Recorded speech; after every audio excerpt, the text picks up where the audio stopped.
Hello students, so this is Miss Mukadam Tabassum with a new video. Nazism and rise of Hitler हमारा ये chapter चल रहा था जहाँ पे हमने इंट्रोडक्शन का पार्ट देखा था and we completed our whole point birth of the Weimar republic. तो हमारे इस पॉइंट में हमने effect of the war, political radicalism and economic crisis, the years of depression, हमने ये तीनों पॉइंट कवर कर लिए थे। अब हम प्रॉपर टॉपिक के मेन पॉइंट पे जाएंगे जो है हिटलर्स राइज टू पावर। अब हम लोग ये इतना टॉपिक हुआ पूरा एक पॉइंट और फिर भी हम लोगों ने यहाँ पे हिटलर की कोई भी स्टडी नहीं की। इसकी वजह सिर्फ ये है कि जब हम लोग को हिटलर की स्टडी करनी है जो कि सेकेंड वर्ल्ड वॉर है, तो वो स्टडी करने के लिए हमें वर्ल्ड वॉर 1 के बारे में पता होना चाहिए। बिकॉज वर्ल्ड वॉर 2 जो हुआ था ये वर्ल्ड वॉर 1 की वजह से ही हुआ था। बिकॉज वर्ल्ड वॉर 1 में हमने देखा था कि ट्रीटी ऑफ वर्साइल्स साइन हुई थी जहाँ पे वीमर रिपब्लिक और सपोर्टर्स को प्रॉब्लम फेस करनी पड़ी बिकॉज ऑफ जर्मनी, क्योंकि जर्मनी ने बहुत बड़ा हार्श ह्यूमिलेशन फेस किया था इन वीमर रिपब्लिक की वजह से।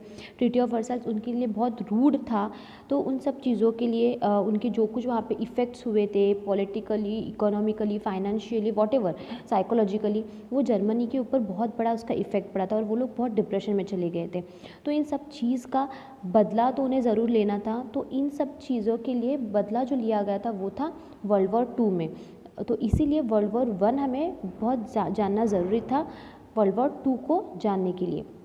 सो हम यहाँ पे टॉपिक हमारा आज का स्टार्ट करते हैं, हिटलर्स राइज टू पावर। इसको हमने 2 पार्ट्स में डिवाइड किया है। पहला हम लोग बैकग्राउंड पार्ट देखेंगे। So Hitler rise to power. Hitler born in 1889 in Austria. Hitler का बॉर्न जो हुआ है वो कहाँ पे हुआ है? 1889 में। मैं आपको एक बार फिर से याद दिला दूँ, हमने बहुत पहले भी वीडियो में कहा है Hitler was not born, Hitler was made. Hitler बना था, हिटलर पैदा नहीं हुआ था, वो हिटलर को बनाया गया था। क्योंकि मतलब उसका जो कैरेक्टर था, उसका जो बिहेवियर था, वो जिस किस्म से भी आगे उसका जो बिहेवियर बनने वाला है उसकी वजह वर्ल्ड वॉर 1 था, उसके साथ बहुत कुछ प्रॉब्लम्स हुई थी उसके देश के साथ, इसलिए हिटलर ये एक अलग ही कैरेक्टर, एक बिहेवियर में बन गया था। So Hitler born in 1889 in Austria. अब ये जर्मन का क्यों है फिर, अब ऑस्ट्रिया का फिर ये जर्मन किस में क्यों पड़ रहा है? तो मैं आपको बता दूं, जर्मनी के बाजू में ही ऑस्ट्रिया की कंट्री है जहाँ पे एक दोनों साथ में रहते। एक इन लोगों का भले ये लोग अलग अलग है but emotionally they are attach to each other, जैसे उनकी भाषा, उनका रहन सहन एक जैसा ही है। तो ऑस्ट्रिया में ही वो रहते थे बट वो कनेक्टेड थे अपने जर्मनी से। मैं आपको और एक बात बता दूं कि हिटलर जो थे, ये एक extra knowledge, Hitler wants to be a artist. Hitler को एक आर्टिस्ट बनना था बट उनको एडमिशन नहीं मिला उस कॉलेज में, तो इसलिए वो हिटलर उस वक्त आर्टिस्ट नहीं बन पाए।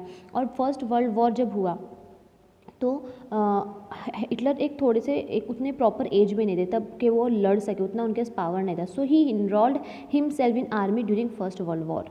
फर्स्ट वर्ल्ड वॉर के टाइम पे उन्होंने अपने आप को आर्मी में भर्ती करवा दी। एंड फिर जैसे उनके इसमें एक पेट्रियोटिज्म की भावना थी, इसलिए उनको कहा गया है patriot. Became corporal and earn medals for bravery. और वर्ल्ड वॉर में वो बचकर निकले, मतलब वर्ल्ड वॉर 1 में अपने आप को उन्होंने सेव किया। वो एक वेटरनर, वॉर वेटरनर में से थे। So he earn many medals for bravery and all. So after the first world war जब ये लोग हार गए थे तो इनके सामने क्या रखा गया था? He was very disappointed with German defeat, क्योंकि जर्मन जब हार गया था तो वैसे भी वो डिसअपॉइंट था। और उसके साथ साथ उनको क्या फेस करना पड़ा था? Treaty of Versailles. तो अभी आपको पता है ट्रीटी ऑफ वर्साइल्स, इसका आंसर मैं आपसे ही होप करती हूँ कि आपको पता ही होगा, क्योंकि हम लोग ने बहुत क्लियर कट में पहले वीडियो में क्लियर बताया है कि ट्रीटी ऑफ वर्साइल्स क्या है।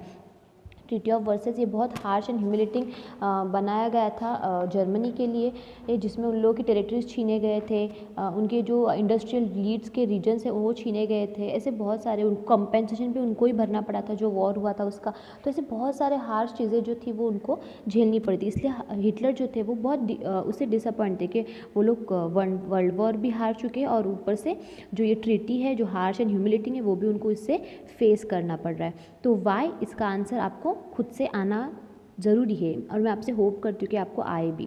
Then 1919 join German workers party, took over it and rename it the nationalist socialist German worker party. तो पहले जर्मनी ये पार्टी का नाम क्या था? जर्मन वर्कर पार्टी, जिसको उन्होंने ज्वाइन किया था 1919 में। और फिर हिटलर ने उसको रीनेम करके क्या नाम दिया? Nationalist socialist German worker party, that is nothing but the Nazi party. उसी का मतलब क्या? Nazi party. He was a very powerful speaker and good orator. अभी जो हिटलर है वो कैसे है, वो बहुत he was a very powerful speaker, बहुत बोलने के लिए बहुत होशियार थे, बोलने में बहुत चतुर थे वो, एंड गुड ओरेटर। ओरेटर मतलब किसी को भी अपने बोली में इन्फ्लुएंस करना, किसी को अपने बात में लाना। तो Hitler was a very good speaker and he was a very good orator. Focus to undo all the injustice done with Germany, promise to build a strong nation without all the foreign influence and conspiracy against Germany. So now you might be having question, what is in by undo? Undo जब कोई गलती हम लोग करते हैं और इस गलती को सुधारना, उसे हम लोग undo कहते हैं। सो आई होप आपको अंडू का मतलब समझा होगा।